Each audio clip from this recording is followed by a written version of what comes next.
ఇది జైలు యొక్క నమూనా. మొత్తం ఇలా 6 బ్లాకులతో ఉండేది,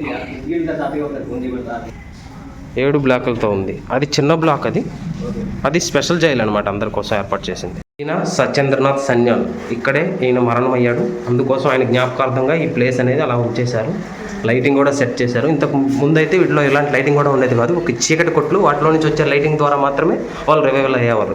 ఇక్కడ ఒక 20 మంది వరకు ఇందులో ఉండేవాళ్ళు. వాళ్ళకి ఎటువంటి ఫెసిలిటీస్ కూడా లేకపోయినప్పుడు కూడా చాలా బాధ అనుభవించేవారు. ఒక మనిషి కాలు చాపుకోవడానికి కూడా సరిపోయే ప్లేస్ అయితే ఇక్కడ ఉండేది కాదు.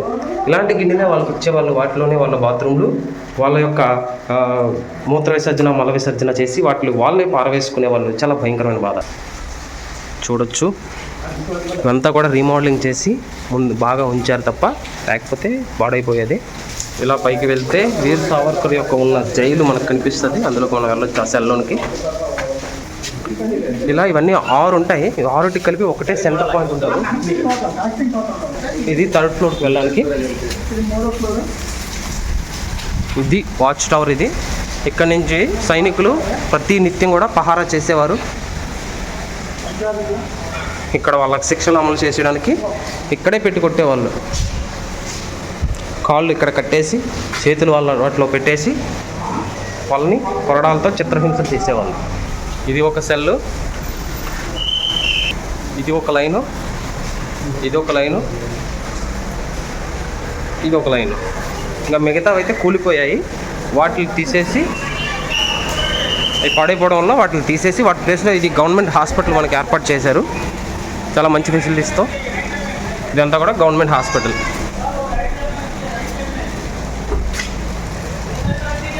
ఇప్పుడు మనం 3వ ఫ్లోర్కి వెళ్తున్నాము.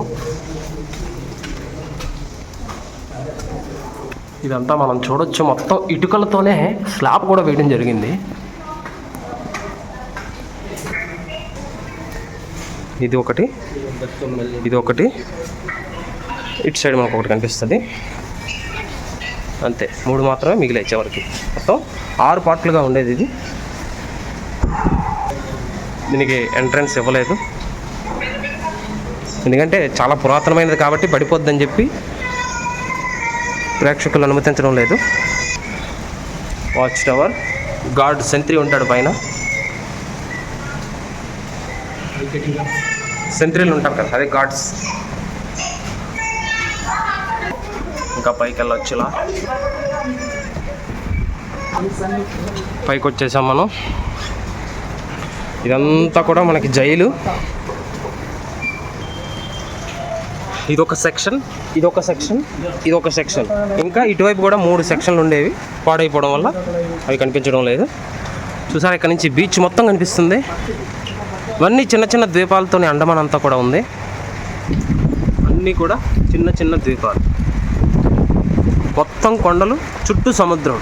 ఒక్క వ్యక్తి కూడా తప్పించుకోవడానికి ఎటువంటి అవకాశం, హోప్ కూడా లేనిది. ప్రత్యేకమైన ప్రదేశంలోకి వెళ్తున్నాం. అదే మన స్వతంత్ర సమరయోధుల్ని ఉరి తీసిన ప్లేస్. చూడొచ్చు, ఇవన్నీ కూడా ఉరి కొయ్యలు. ఇదంతా చెక్కతో చేశారు. కిందకి ఇంకా సొరంగంలా ఉంటుంది. ఎప్పుడైతే దీన్ని ప్రెస్ చేసి వెనక్కి లాగుతారో అప్పుడు ఈ చెక్కలు ఓపెన్ అవుతాయి. వాటిలోనికి మనిషి పడిపోతారు. మనం చాలా సినిమాల్లో చూసాం, కానీ ఇది రియల్గా నిజంగా ఎంతోమంది దేశ సేవకులు చనిపోయిన ప్లేస్. ఎంతోమంది అమరులైనారు. దీనికోసం మనం ఒక జై హింద్ చెప్పాలి. జై హింద్. ఆ తర్వాత వాళ్ళ డెడ్ బాడీలు కలెక్ట్ చేసుకోవడం కోసం ఇలా కింద నుంచి ప్లేస్ ఒకటి ఉంటుంది.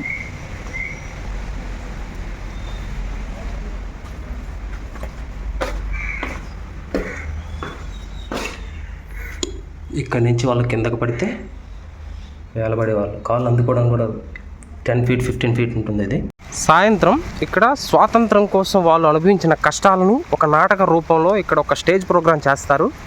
దాన్ని చూడడం ఇక్కడ వచ్చిన వాళ్ళందరి కోసం ఏర్పాటు చేయడం జరిగింది. వాళ్ళ కోసం సిట్టింగ్ ప్లేసెస్.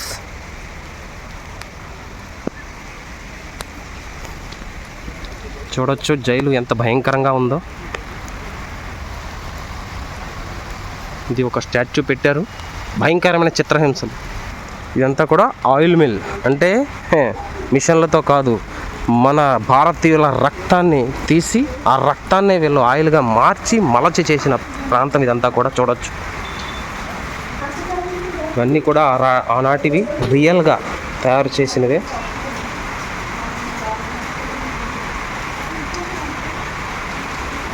భారతీయుల కష్టమంతా ఇక్కడ మనం చూడొచ్చు. వారు అనుభవించిన బాధని, వాళ్ళకి పెట్టిన చిత్రహింసల్ని మన కళ్ళకు కట్టినట్టుగా ఈ జైలు ప్రాంతం అంతా కూడా మనకు చూపిస్తున్నారు. ఇలా కొట్టేవాళ్ళు, వాళ్ళకి వేసిన యూనిఫామ్ ఇది, ఈ టైప్లో గోనె సంచులతోనే. ఇది పనిష్మెంట్ డ్రెస్ అంట. మొత్తం ఒళ్ళంతా చైన్లు, కాళ్ళకు మాత్రమే చైన్లు. ఇవి ఖైదీల మెడలో, ప్రతి ఒక్కరి మెడలో ఉండే ట్యాగులు. వీటిపైన వాళ్ళ పేరు, వాళ్ళు ఎక్కడి నుంచి వచ్చారు, వాళ్ళు ఏ శిక్ష మీద ఇక్కడికి వచ్చారు అనే దాని వివరాలు ఇక్కడ వీటిపైన ఉంటాయి.